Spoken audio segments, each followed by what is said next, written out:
안녕하세요. 광주광역시 문화경제부시장 김광지입니다.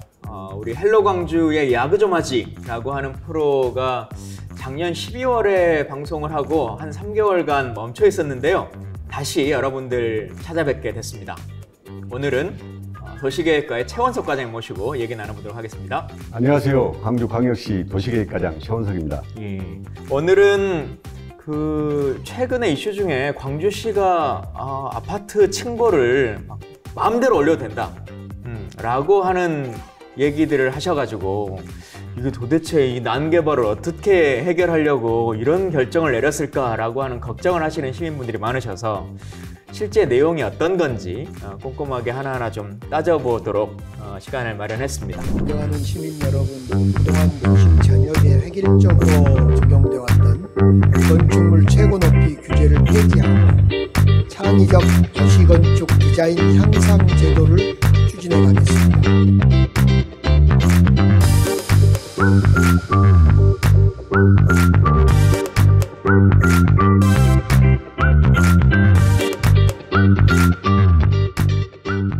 가장 크게 보면 어떤 것을 좀 정책을 바꾸겠다라고 하는 주장이신 거죠? 잘 아시다시피 우리 시에서는 21년 7월부터 상업지역은 40층 이하, 주거지역은 30층 이하 일괄적으로 층수 제한을 했었습니다.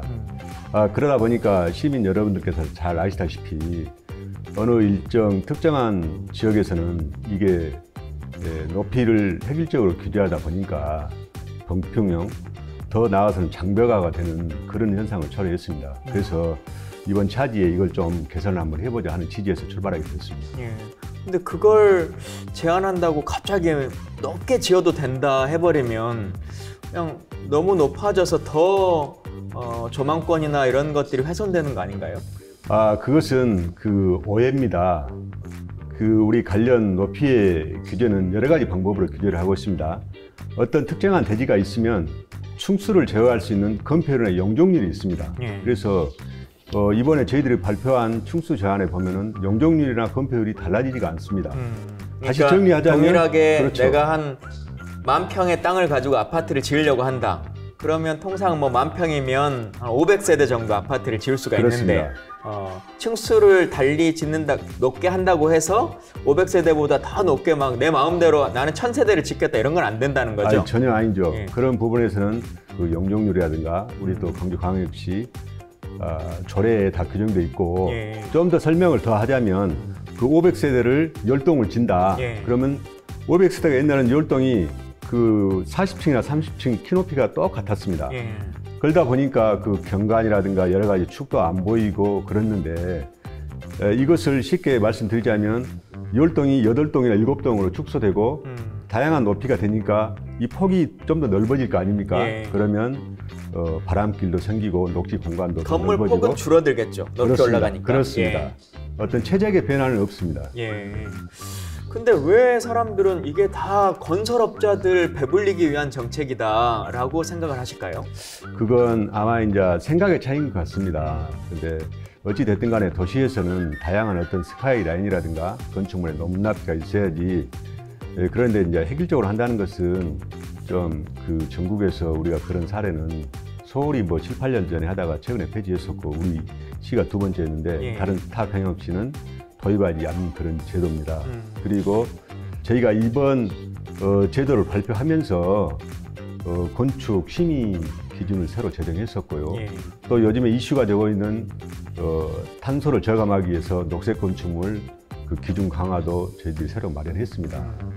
근데 이 40층, 30층이라고 하는 게 지금 상무지구 가면 그보다 막 더 높은 건물들도 있고 하지 않습니까?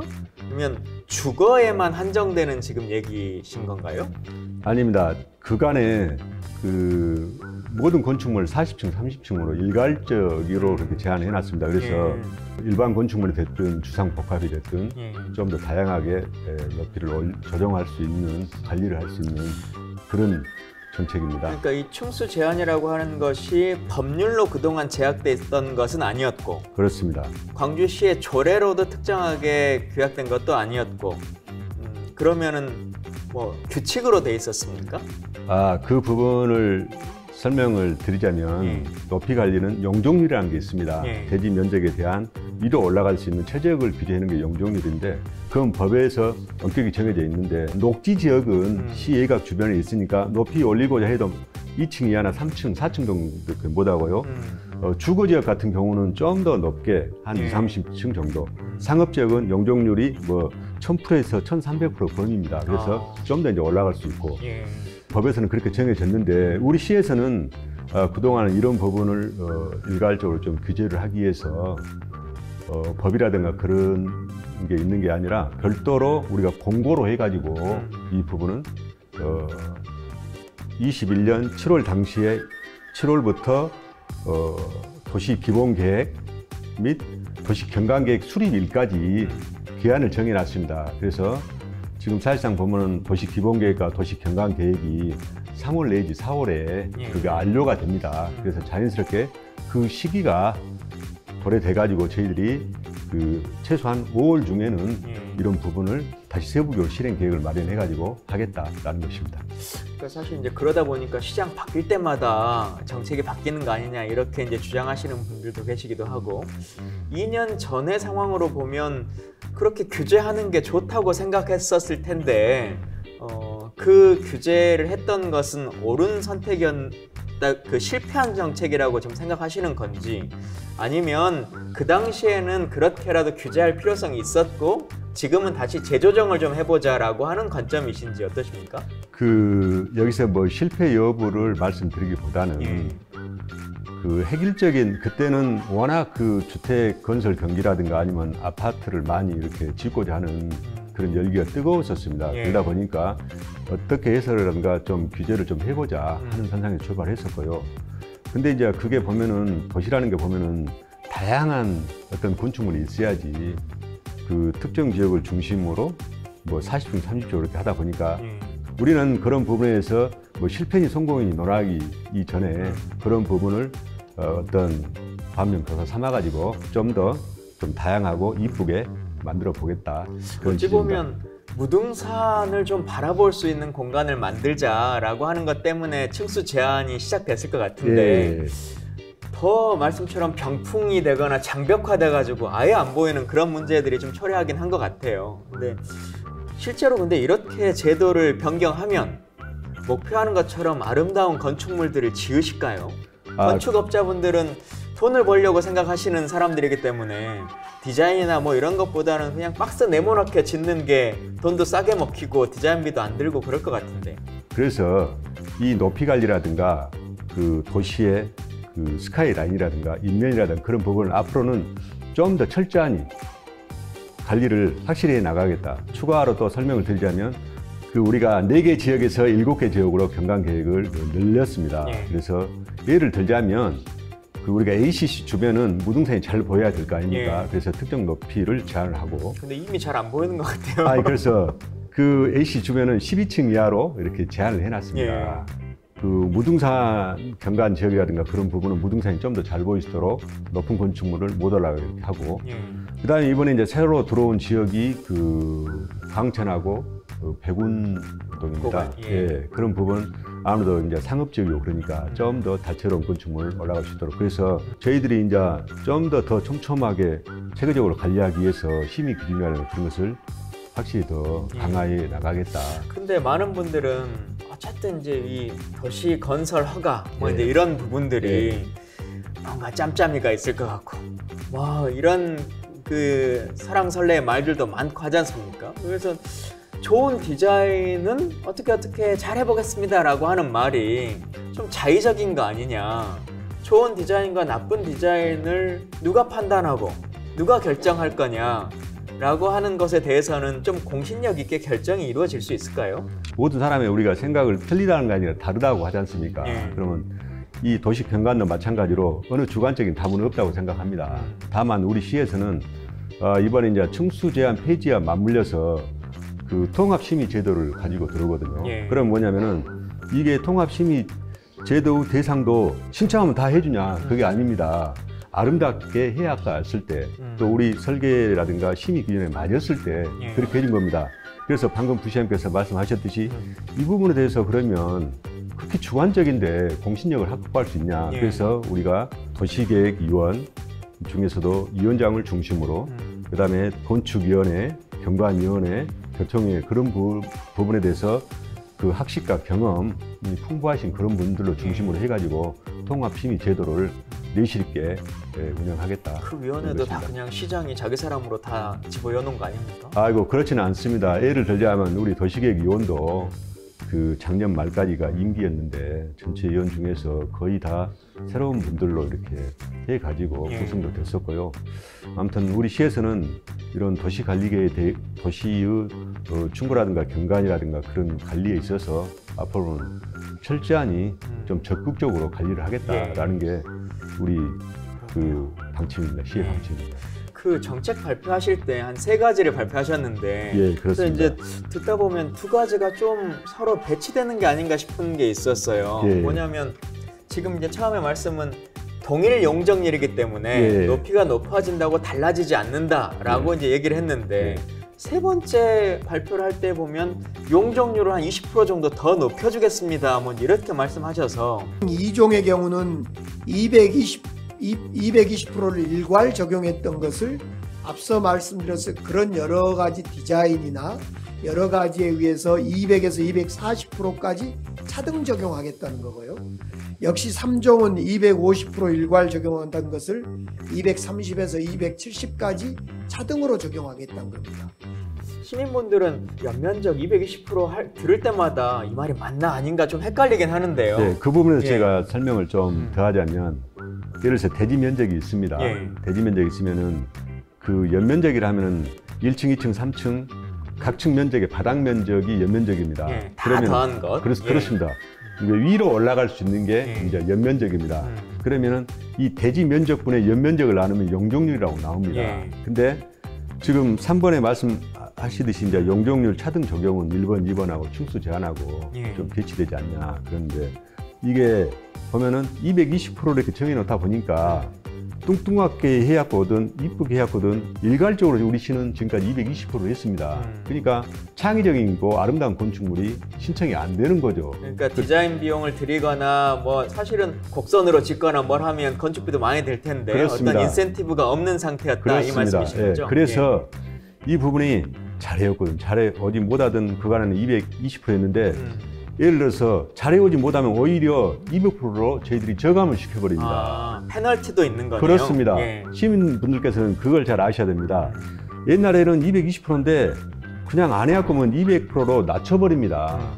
그래서 220의 기준을 두고 아주 잘해갖고 했을 때는 인센티브를 20% 범위 내에서 주자. 예. 그래서 220이었던 게 200에서 240% 범위 내에서 아름답게 그 도시 디자인 건축물을 만들어 보자는 취지에서 저희들이 검토하게 될 거고요. 우리 시만 그런 게 아니라 이미 서울이라든가 부산이라든가 그런 도시에서 이걸 인천이라든가 하고 있습니다.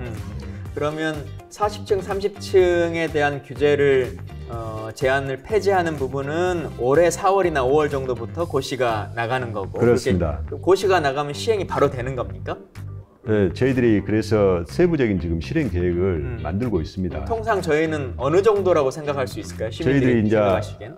늦어도 한 금년 한 4월에서 5월, 6월 중에는 예. 할 수 있도록 그러면 하겠습니다. 층수의 문제는 올해 한 5월, 6월 정도면 될 것 그렇습니다. 같고 예. 용적률을 페널티를 주거나 아니면 인센티브를 인센티브 주는 이 차등 적용과 관련해서는 내년 7월 이후 정도나 그렇습니다. 될 것 같다. 예, 이 차이점이 있다는 거죠. 그렇습니다. 혹시 이게 아파트처럼 막 고층이 아니고 나 그냥 가정집 지으려는데 멋지게 지으면 우리 집도 용적률을 좀 높여줄 수 있습니까? 이렇게 질문하시면 그것도 적용이 되나요? 그것은 적용 제 대상입니다. 이거는 뭐 아파트 같은 건물만 그렇습니다. 왜냐하면 이것은 이제 우리 도시에서 큰 축을 차지하는 예. 그 고층 건축물이라든가 아파트라든가 그런 부분은 뭐 34층 올라가지 않습니까? 예. 그런 부분에서 우리 경관 관리를 통합적으로 하자는 차원에서 하는 거고 예. 그 개인- 기준은 뭔가요? 뭐 600세대 이상이다 아니면 뭐 50층 이상으로 하려고 한다 어떤 기준점에 따라서 대상이 돼야 될 텐데. 그렇습니다. 지금 현재 이제 뭐 상업지역, 주거지역, 층수 완화 그런 제한 부분은요, 폐지 부분은 우리가 지금 시에서는 사업 승인 대상이 600세대 이상입니다. 예. 그리고 600세대 이하는 구청에서 하고 있고요. 그러면 아파트 같은 경우는 시가 관여하는 거는 600세대가 넘는 아파트만 지금 이 논쟁에서 대상이 되시는 거겠네요. 층수 제한 관련해서는 예. 시에서 뭐 600세대 이상 사업 승인을 하고 있고 600세대 이하는 구청에서 하고 있지만 예. 시구 우리 시 전체를 음. 층수 제한이라든가 그런 부분은 예. 통합적인 이렇게 관리를 하고 있고요. 층수 제한의 대상은 광주시 전체의 그렇습니다. 사업인데 예. 이제 허가권이 어디에 있냐 이 차이만 있는 거네요. 그렇습니다. 예. 알겠습니다. 오늘 얘기 좀 들으셔서 이게 어떤 고민에서 나왔고 실제로 우리 광주시의 건축물들이 좀 어떻게 바뀌겠구나라고 하는 느낌이 드시는지 잘 모르겠습니다. 시민분들이 생각하시기에 같은 용적률 안에서 건축업자를 배불리기 위해서가 아니라 광주의 멋진 건축물 그리고 아파트 안에서도 스카이라인을 만들고 바람길과 이 숲길을 더 넓히기 위한 이런 고충 안에서 나온 건가 라고 하는 것에 잘 동의가 되실지 모르겠습니다. 이런 질문 하시는 분들 계시더라고요.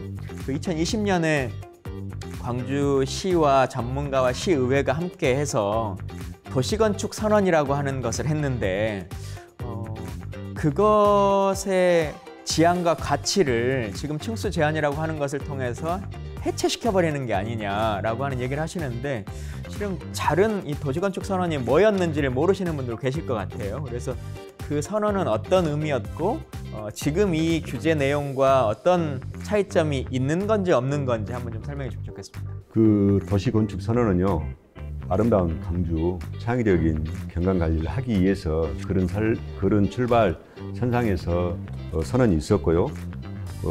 그게 보면은 지금의 획일적인 층수 제한보다는 이 층수를 폐지해가지고 좀 더 다채로운 건축물이라든가 아름다운 건축물이라든가 또 미학이 가미된 그런 건축물이라든가 그런 건축물을 많이 만들어내고 또 우리 광주 공동체 이 시민들이 좀 더 쾌적하게 녹지라든가 바람길이라든가 그런 부분을 인간의 향유적인 그런 부분을 확보하고 앞으로 그런 식으로 우리 도시 관리를 해 나가겠다 하는 점에서 출발했었습니다. 그래서 정리를 하자면 이번 어떤 우리가 제도를 발표했습니다마는 그 경관 계획이라든가 심의 기준이라든가 녹색 건축 강화라든가 제도 개선을 통해 가지고 일률적인 층수 제한보다는 좀 더 관련 제도라든가 심의 기능을 강화해 가지고 다채로운 건축물이 광주에도 정말 외지에서도 와가지고 광주 어떤 건축물은 정말 멋있다. 세계적인 그런 건축물도 만들어낼 수 있도록 저희들이 노력하겠습니다. 예, 그런 건물들이 광주에도 좀 많이 만들어져서 실은 저희도 해외에 나가고 이렇게 여행 다녀보면 멋진 건축물들을 보러 또 가는 거거든요. 그래서 광주에도 그런 공간들이 좀 만들어지면 좋겠다 이런 생각도 들고 랜드마크가 아니더라도 일반 아파트들도 조금 미학적으로 멋있게 아파트마다 좀 색다르게 이렇게 만들어지는 그런 도시가 되면 좋겠습니다. 그 올해 처음 들어서 야구 좀 하지 첫 번째 편이었는데요. 오늘은 도시계획과 최원석 과장님 모시고 그 층수 제한과 관련한 이야기들을 쭉 나눠봤습니다. 시청자분들 그리고 광주 시민분들께서 광주시가 하는 여러 정책 중에 이런 거 내용 잘 모르겠어요. 이런 거 좀 깊게 좀 설명 좀 누가 해주면 좋겠어요. 얘기 좀 나눠주세요. 라고 하는 내용이 있으시면 헬로 광주를 통해서 댓글 많이 달아주시고 제안 주시면 저희가 담당하시는 과장님 모시고 혹은 더 다른 전문가 분들 모시고 여러분들이 궁금하신 사항 앞으로도 계속 야구 좀 나눠드리도록 하겠습니다. 오늘 함께해 주셔서 감사합니다. 수고했습니다.